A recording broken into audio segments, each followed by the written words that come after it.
the first thing that I wanted to talk about, so we're going to be in 2 Samuel, starting right at 2 Samuel. We're actually technically going to go at the very end of 1 Samuel because I wanted to go over an issue that I think it seems more complicated at first than it really is. But notice at 1 Samuel 31, 1 through 5, it talks about the death of Saul, and it says, Now the Philistines were fighting against Israel, and the men of Israel fled before the Philistines and fell slain on Mount Gilboa. And the Philistines overtook Saul and his sons, and the Philistines struck down Jonathan and Abinadab and Malchishua, the sons of Saul. The battle pressed hard against Saul, and the archers found him, and he was badly wounded by the archers. Then Saul said to his armor-bearer, Draw your sword and thrust me through with it, lest these uncircumcised come and thrust me through and mistreat me. But his armor-bearer would not, for he feared greatly. Therefore Saul took his own sword and fell upon it. And when his armor-bearer saw that Saul was dead, he also fell upon his sword and died with him. All right, so note that they're losing, right? And this was the honorable thing. And listen, this was honorable, for many centuries after this, right? If you're going to lose, you would rather be dead, because when they take you, again, there's many horrible things that they could devise to do against you, right? And note that they, even after he's dead, they chop off his head and they display it and all of that, which again was a fairly natural thing for them, for back in the day. It's like, don't we all do that, right? Who hasn't done that, right? But interestingly, you have kind of a interesting parallel. And, for me, like one way that I keep things in, and I know years, you think years? Like, I don't have to remember years. But for me, in my mind, I like to keep things together like in a timeline, because if I know somebody lived at about this time, then I can associate multiple things together. And so one thing that I always found was interesting is when you talk about Julius Caesar, for instance, right? Well, Julius Caesar was killed in 44 BC, right? So we're talking about right before the time of Jesus, right? Augustus, who came out of that, he was the emperor when Jesus was born, right? But Shakespeare wrote a play about Julius Caesar, and he did use ancient sources and such. But if you note at the end of that, and many of you probably read Julius Caesar when you were in school or whatever, and so it's actually a great play. It's probably my favorite Shakespeare play.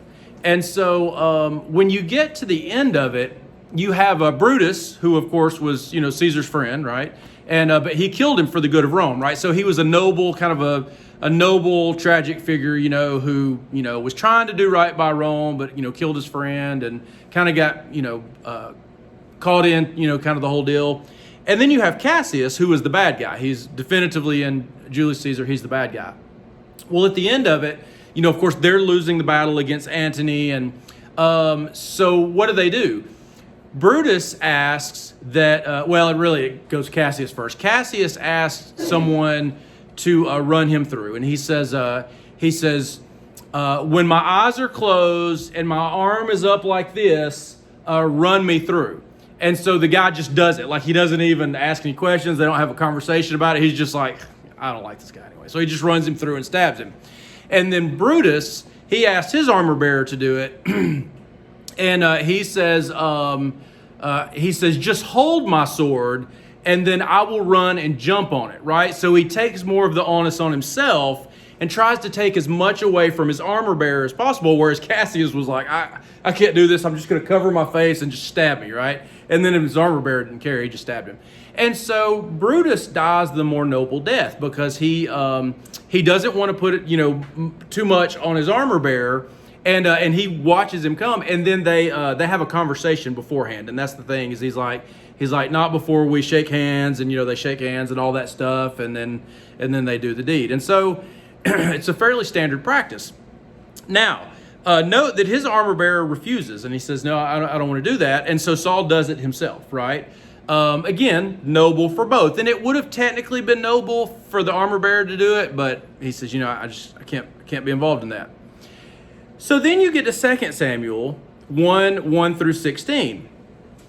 And notice what it says. It says, after the death of Saul, when David had returned from striking down the Amalekites, David remained 2 days in Ziklag. And on the third day, behold, a man came from Saul's camp with his clothes torn and dirt on his head. And when he came to David, he fell to the ground and paid homage. David said to him, "Where do you come from?" And he said to him, "I have escaped from the camp of Israel." And David said to him, "How did it go?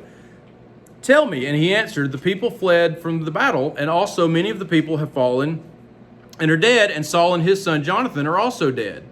Then David said to the young man who told him, "How do you know that Saul and his son Jonathan are dead?"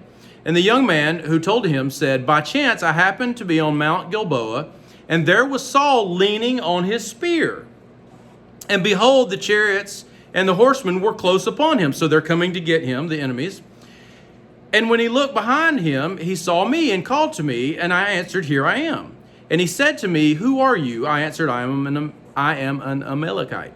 And he said to me, 'Stand beside me and kill me, for anguish has seized me, and yet my life still lingers.'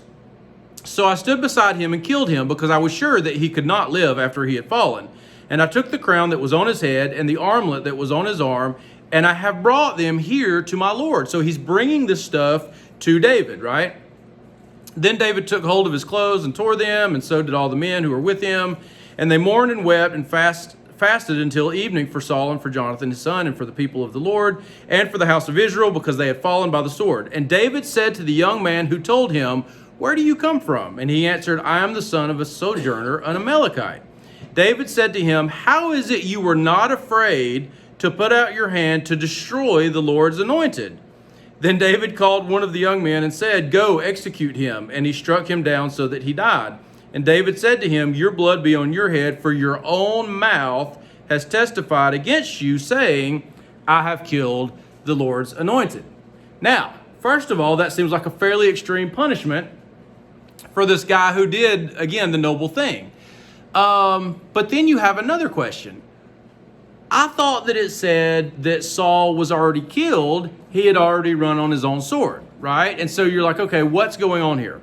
And it's not as complicated as it seems.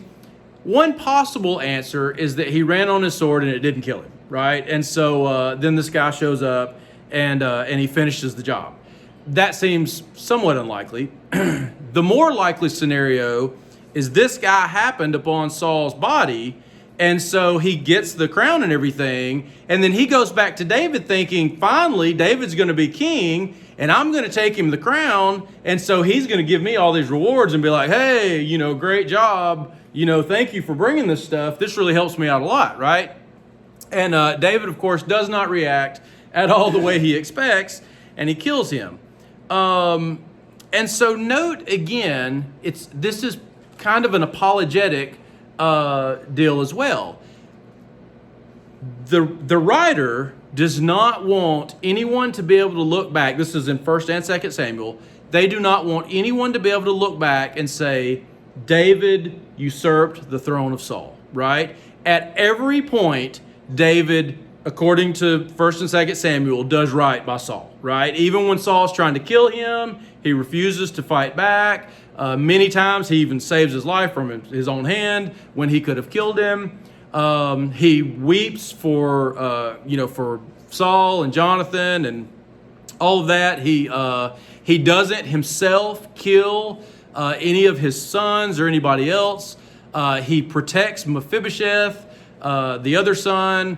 I guess that's the son of Jonathan, and all that, which we'll talk about a little more about that coming right up.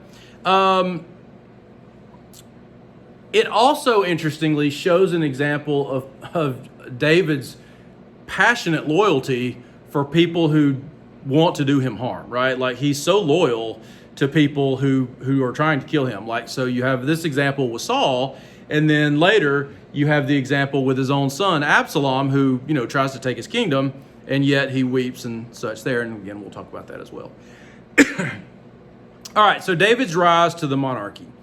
Note that David first has to consolidate power and defeat other claimants to the throne. So he does go to battle. Now, there's no doubt there. He has to go to battle and all of that, but he tries to do the best he can. So including, he ends up fighting against Ishbaal, who was one of Saul's sons. What do you notice about his name, Ishbaal? What does it have in it? It's Ishbaal. Oh, the idol god. Baal, right? It has the god Baal in it, the storm god. And no, that's not a mistake. That is on purpose. Like, that's his name. And it means man of Baal, right? And notice this is Saul's son. His name literally means man of Baal. So this shows that, again, there was Baal worship alongside the worship of Yahweh, even during the time of Saul, right? So there's, again, you have this idea that they worship pagan gods. And listen, that shouldn't be a surprise because we've just come out of the period of the Judges. Like, we're just in the period of the Judges where they clearly were worshiping other gods. But even Saul, the first king of Israel, has named his son after a pagan god, right? So that seems somewhat bad. Ishbaal's general, Abner, argues with him and decides to change allegiances. And then note, Joab, David's general, kills him because he's like, well, that's not smart for David to take him in as an advisor because he's been fighting against him, right? And so Joab does the deed and kills him for David so that David doesn't have to do it. It's like people don't allow, or I guess however you want to, they don't let David do some of the dirty work. Saul's heirs dwindle down all the way to Mephibosheth, who is the crippled son of Jonathan, right? And so basically what happened is when they find out Saul is, been defeated and everything, they grab up Mephibosheth in order to save his life. Well, when they do, he gets dropped, right? And it messes up both of his legs. Note that Mephibosheth's name is given as Meribbaal in 1 Chronicles. So 1 Chronicles 8:34, which is in that same section in your chronological Bible, it says, "And the son of Jonathan was Meribbaal, and Meribbaal was the father of Micah." And again, that is Merib Baal, right? 1 Chronicles 9:40 also says, "And the son of Jonathan was Meribbaal, and Meribbaal fathered Micah." Note that Meribbaal means hero of Baal, or Baal contends. So again, it puts Baal in a positive light in his name. So Mephibosheth is a change of his name that the author has put there in order to not put the name of Baal in a positive light. Note that Bosheth in Mephibosheth means shame, right? So Mephibosheth means from the mouth of shame, and shows that the author of Samuel does not want to use the name of Jonathan's sons where Baal is honored, right? And so again, you have not only the son of Saul, one of his sons, but Jonathan's son as well, are both named after Baal. And then the author here is clearly, he's like, you know what, I can't do that. So he changes the name in order to gloss over that, so that we don't use Baal's name positively in regards to one of Jonathan's sons. Because of course Jonathan is seen as positive throughout, right? Note that Mephibosheth is no threat to David, and allowing him to live advertises that he has nothing personal against Saul's family. So he's like, look, I'm only fighting the people who are fighting me. And so I'm not looking to just go kill. Because listen, that's what we do, and it's several years later, but you could think of Herod the Great, as a perfect example. Like, he would kill anybody who had any claim, to get one up on him or whatever. He killed several of his sons, some of his wives, in order for people not to take his place, right? And so a king in this time period, they would slaughter whole families. And listen, it would be the whole family, like everybody would die, because we don't want anybody to suddenly show up and be like, hey, I'm the true heir to the throne, because people might want to follow that person. And so they would wipe out the entire family, and then that way we don't have to worry about any surprises later on down the road. And David's saying, listen, I'm not interested in doing that. I'm just going to follow God, and, God wants me to be the king, so I'm going to be the king, and I'm going to defeat the people I have to defeat. We'll be good to go. Note that, again, he does come back later on and kind of say, hey, I am there, right? All right, so David, the house of God, and the Davidic covenant, right? This is in 2 Samuel 7, where it deals with all of that. Notice that there is a word play, right? So you're like, well, wait a minute. Why does David not build the temple of God? Why does it have to wait until Solomon? And there's some word play there. David wants to build Yahweh a bayet, which is a house, right? But instead, God promises to build David a bayet, right? And which is a house. Of course, the bayet that David wants to build is the temple of the Lord, and the bayet that God is going to build for David is a house, as in a family lineage. But you have that wordplay there that's somewhat interesting. Note that the text says at 2 Samuel 7, 1 through 2, "Now when the king lived in his house, and the Lord had given him rest from all his surrounding enemies," notice it says that he has rest from all his surrounding enemies, "the king said to Nathan the prophet, 'See now, I dwell in a house of cedar, but the ark of God dwells in a tent.'" Right? That's at 2 Samuel 7, 1 through 2, which I'm going to quickly jump away from, so sorry. Interestingly, 1 Kings, which you don't have to go to this, I'll read it. But 1 Kings 5, 3 through 4 says, "You know that David, my father," this is Solomon, "could not build a house for the name of the Lord, his God, because of the warfare with which his enemies surrounded him, until the Lord put them under the soles of his feet. But now the Lord my God has given me rest on every side. There is neither adversary nor misfortune." And so Solomon says that it's because he was too busy fighting. And so Solomon has the opportunity to do it. So it is not completely clear why David cannot build the temple himself. Like, why can't he just go ahead and do it? This could be another apologetic statement to explain why David did not build the temple, which would have been standard practice for a successful king. So it's like when people are looking and say, wait a minute, why hadn't he built a temple for God? And he's like, hey, God told me not to, right? So it's like, okay, well, that makes sense. If God tells you not to, then we can accept that answer, right? Note that the covenant stipulates that God will raise up David's offspring and establish his kingdom forever.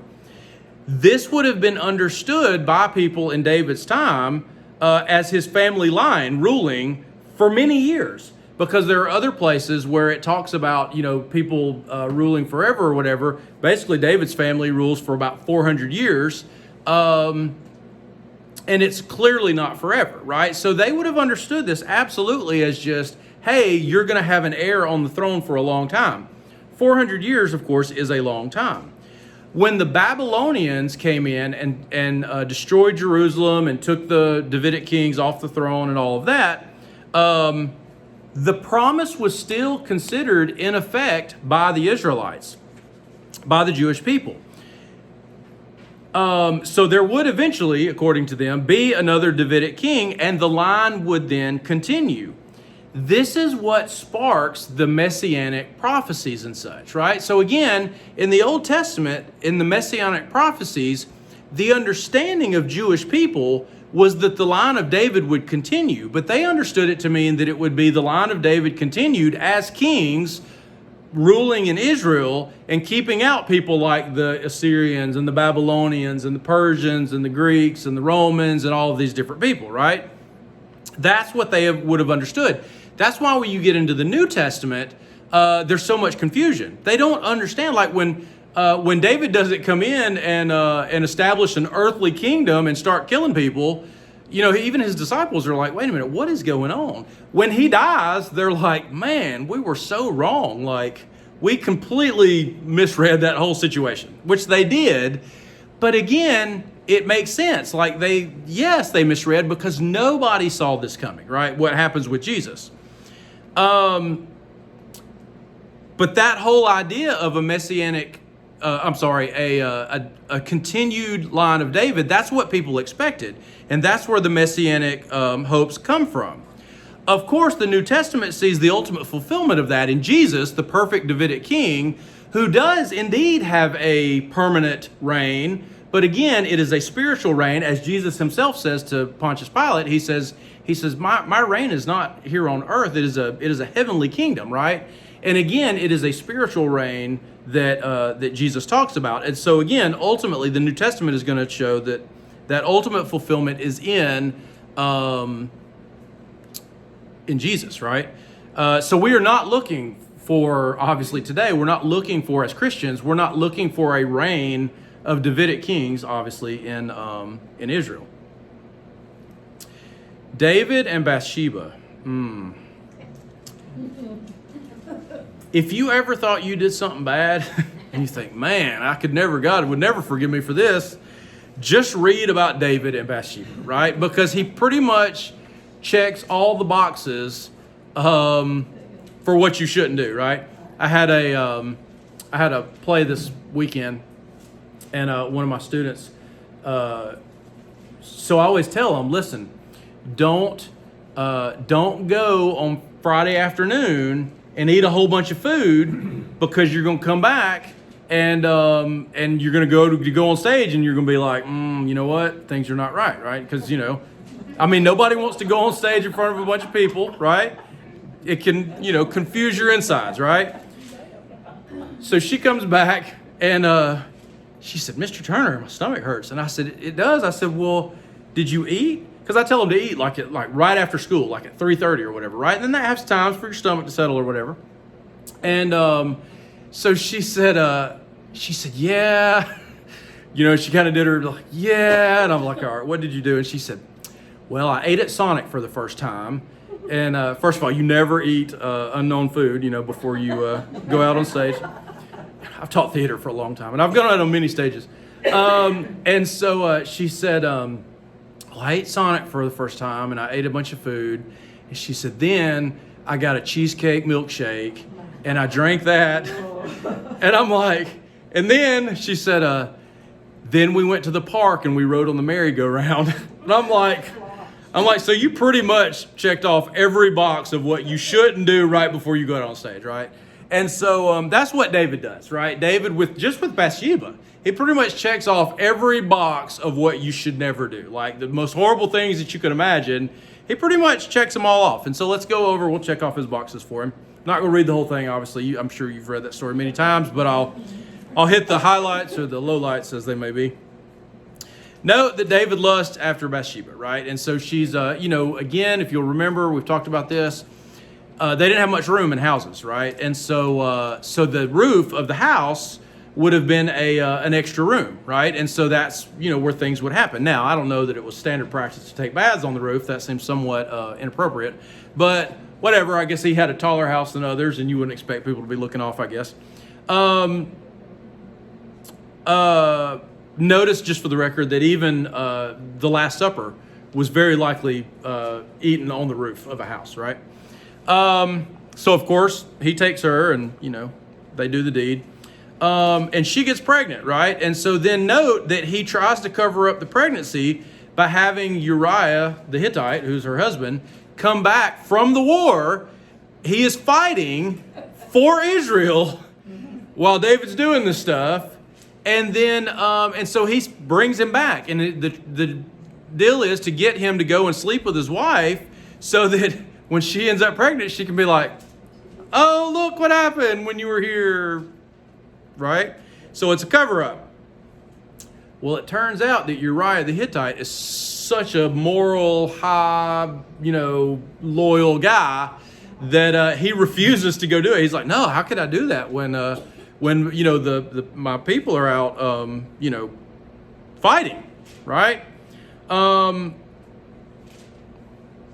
Notice that 2 Samuel 11:1 says, right before the story, in the spring of the year, the time when kings go out to battle, David sent Joab and his servants with him and all Israel, and they ravaged the Ammonites and besieged Rabbah, but David remained at Jerusalem. So when the kings go out to fight at 11:1, David stays home and obviously has too much time on his hands, right? Uriah, the husband of Bathsheba, where he spends his time, he's out fighting. He's doing what the king should have been doing, right? So this is the narrator saying David did bad. Like, he did a bad thing, right?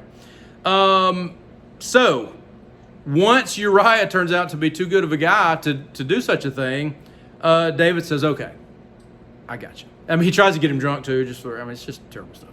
And so what does he do? It's just heart-wrenching.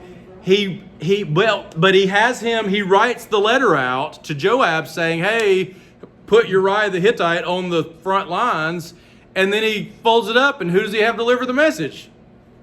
Uriah, right? Uriah's the guy who takes the message. So he's so trustworthy, there's no chance he's going to read this letter. Can you imagine if he's like, I wonder what this letter says, And so, that'd be a shock, wouldn't it? David. Note, interestingly, too, Uriah the Hittite is not the only guy that dies in this whole thing. It requires them to push many people up close to the wall where many people end up dead, right? So this whole thing is horrible. So several people die to cover up this deal. I mean, you would think, I don't know. No, I guess if you have a bunch of pride, I guess you wouldn't just admit to it. Yeah, I guess you would. I mean, in other words, I just think, it seems like it would have just been easier to say, you know what? I did it. I'm the king and I did it. But he didn't obviously feel that way. So he then dies, of course. And then after the appropriate amount of time, David marries Bathsheba, right? So pretty rough.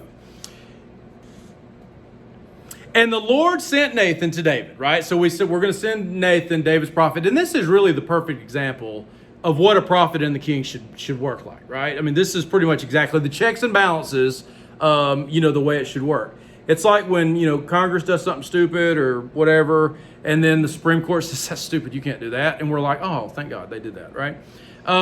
Checks and balances, that's what's going on here, right? And the Lord sent Nathan to David. He came to him and said to him, there were two men. Note that this is a parable, right? So they had parables. Parables that's an old literary genre. It says, he came to him and said to him, there were two men in a certain city, and one rich and the other poor. The rich man had very many flocks and herds, but the poor man had nothing but one little ewe lamb, which he had bought. And he brought it up, and it grew up with him and with his children. It used to eat of his morsel and drink from his cup and lie in his arms, and it was like a daughter to him. Now there came a traveler to the rich man, and he was unwilling to take one of his own flock or herd to prepare for the guest who had come to him. But he took the poor man's lamb and prepared it for the man who had come to him. Then David's anger was greatly kindled against the man, and he said to Nathan, as the Lord lives, the man who has done this deserves to die. Right? So what Nathan's doing is he's using the parable to help David realize that he is guilty and that he deserves to be punished. And he shall restore the lamb fourfold because he did this thing and because he had no pity. Pot, meat, kettle, right? Nathan said to David, you are the man. Thus says the Lord, the God of Israel, I anointed you king over Israel, and I delivered you out of the hand of Saul, and I gave you your master's house and your master's wives into your arms, and gave you the house of Israel and Judah. And if this were too little, I would add to you as much more. Why have you despised the word of the Lord to do what is evil in his sight? You have struck down Uriah the Hittite with the sword, and have taken his wife to be your wife, and have killed him with the sword of the Ammonites. So not only that, but you use the enemy, you let the enemy get a leg up, the enemies of God, so that you can hide this thing. So that's bad too. Now, therefore, the sword shall never depart from your house, because you have despised me and have taken the wife of Uriah the Hittite to be your wife. All right, so now going back.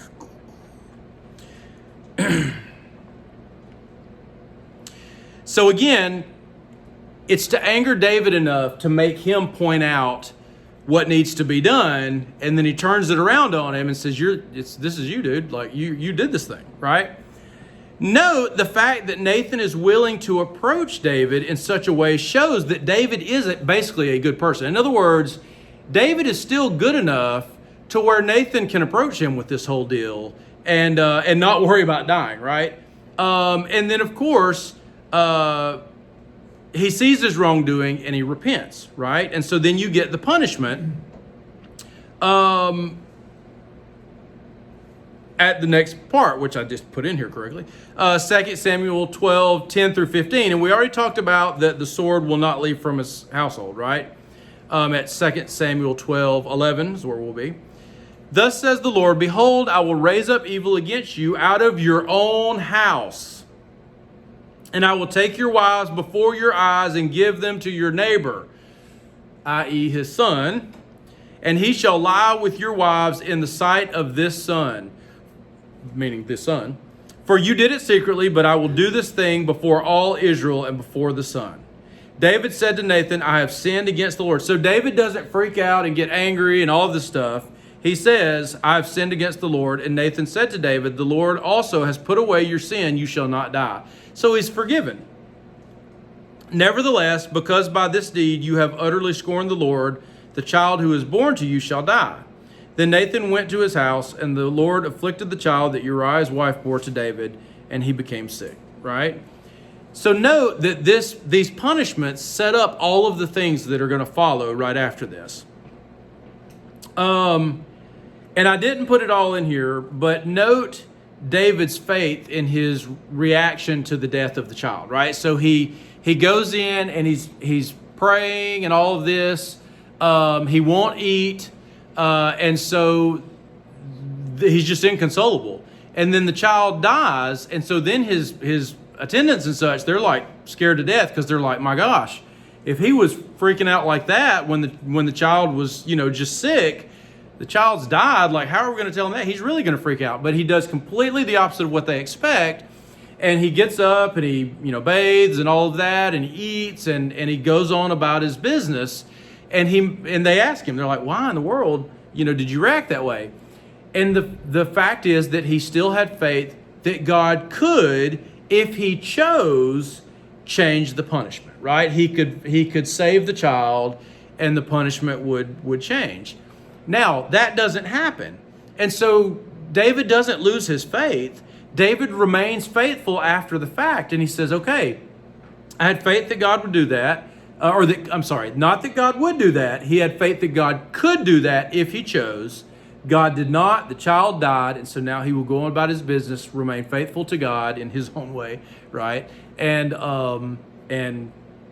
keep on, right? So that is a great show of faith that he has for God. And that's the reason that he's a man after God's own heart. It's not because he's perfect, because when you look through the Old Testament, you don't find any perfect people, right? There's only one perfect people in the New Testament, right? And that's Jesus, right? He's the only perfect one. Nobody's perfect. Now, you look at David's crimes and you think, well, he was really, really imperfect.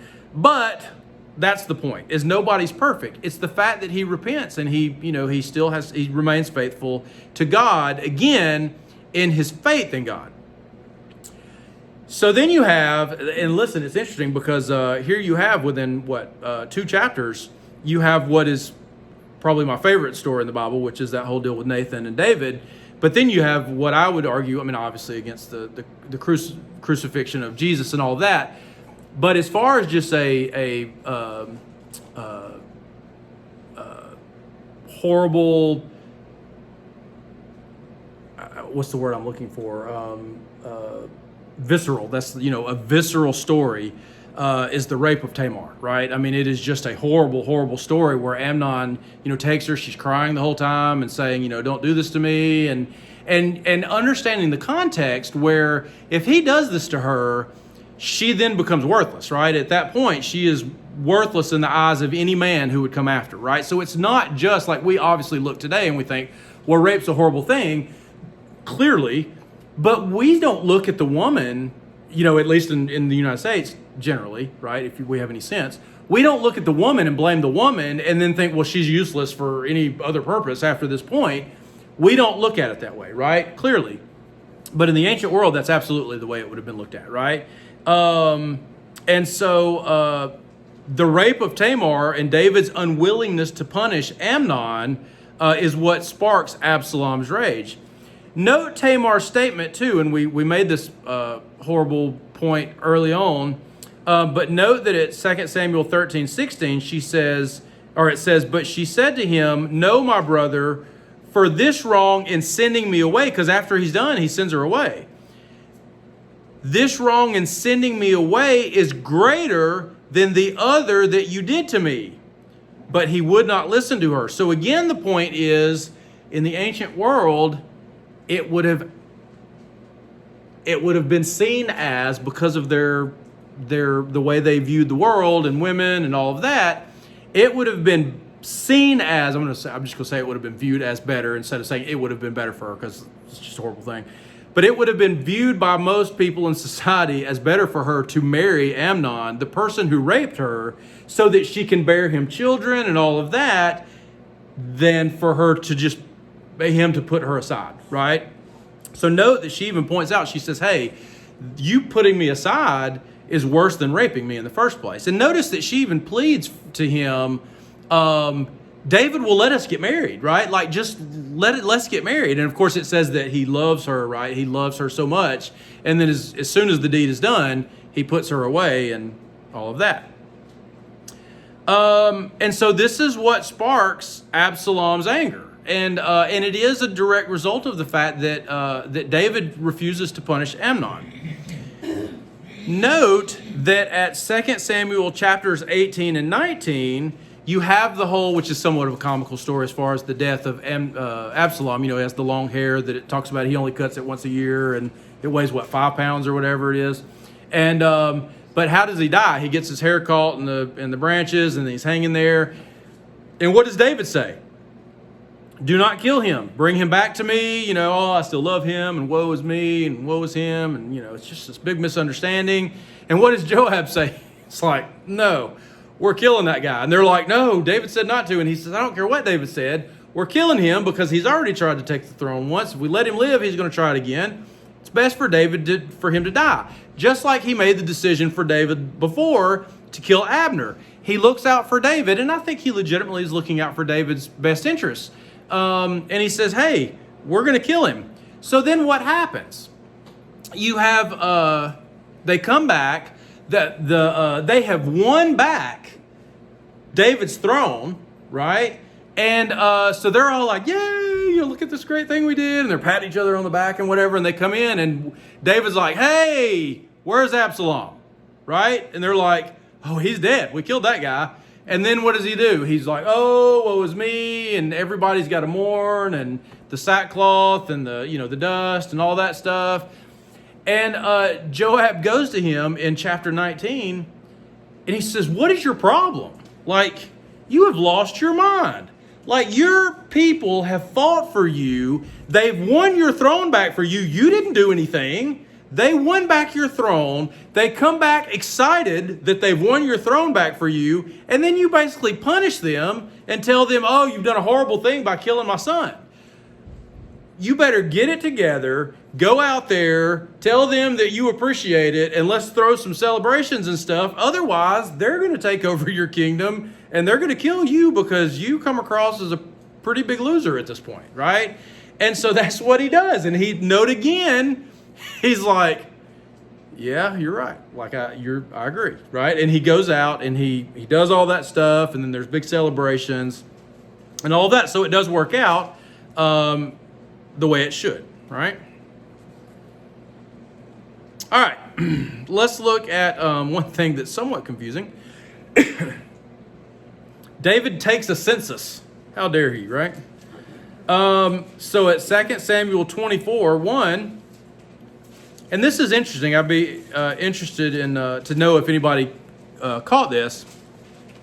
Note it says at 2 Samuel 24:1, it says, again, the anger of the Lord was kindled against Israel, and he incited David against them, saying, go, number Israel of Judah.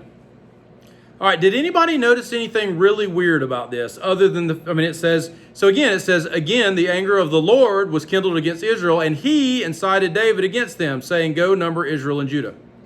Well, I wondered why, if God told him to do it, and then it was a terrible thing that he did it. Explain that. I've always wondered. Right, so that's one thing that we will talk about. Okay. Did anybody notice anything else in the parallel passage in 1 Chronicles? Yeah. Notice it says in 1 Chronicles 21:1, it says, then Satan stood against Israel and incited David to number Israel, right? So that's interesting. So how does that work? And we've really talked about this in the past, right? We've talked about this in here before, but it technically could be one of two things.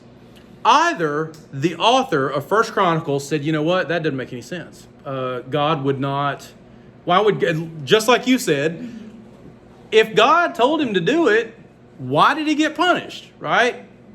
And so it's possible that the author of First Chronicles said, you know what, God wouldn't have done that, so Satan did it, right? I don't know about that, because then you're saying, well, then, you know, and I'm not saying, you know, listen, we'll give some leeway because, you know, God uses human authors and inspired the Bible written by human authors and all that, but that would be a fairly large discrepancy. You could argue that a later scribe changed it and put Satan. You could certainly argue that, right? That's certainly that would be a more palpable, whatever the word is, explanation. However, I think, again, even the better explanation is what we talked about before when we talked about the relationship between Satan, the adversary, right, the divine counsel of God, and God himself, and the way God uses divine beings to do his will. And so remember when we looked at Job chapter 1, and it says that God sent Satan out, right, or allowed Satan to persecute Job, right? But then we got to chapter 2, and it says very specifically that he says, you incited me, speaking God speaking, you incited me against David for no reason. Well, in Job chapter 2, it says that God is the one who afflicted Job. Right? So chapter 1 says very clearly that Satan afflicted Job. Chapter 2 says very clearly, God says that he afflicted Job. Again, the point there is that since God allowed Satan to afflict Job, God takes the responsibility for that, right? And so here it could be that God allows Satan to have David do this census, and then therefore he takes credit for that, right? So those are your possibilities. Either the author of Chronicles changed it and said, God wouldn't do that, so we'll let Satan do it. Or a later scribe changed it, which we have no evidence. As far as I know, there's no evidence of that because we don't have any earlier texts that have, God there or whatever. Or that God allows divine council members to do things and then he takes credit for them. In my mind, I'll just say it, in my mind, that's the more logical explanation because it is very close parallel to Job itself. So why can't we have a census? We have censuses here, right? So note that the purpose of a census is either to figure out how many people we have to fight or to divvy up land, right? So we want to make sure, if I'm going to go to war, I need to make sure we've got enough fighting men, right? Well, that's part of the problem, okay? Note that Exodus 30:12, it points out that it is a very dangerous thing to count the people of Israel. It says at Exodus 30:12, when you take the census of the people, which it assumes that they will do, right? So the text assumes that they will do it.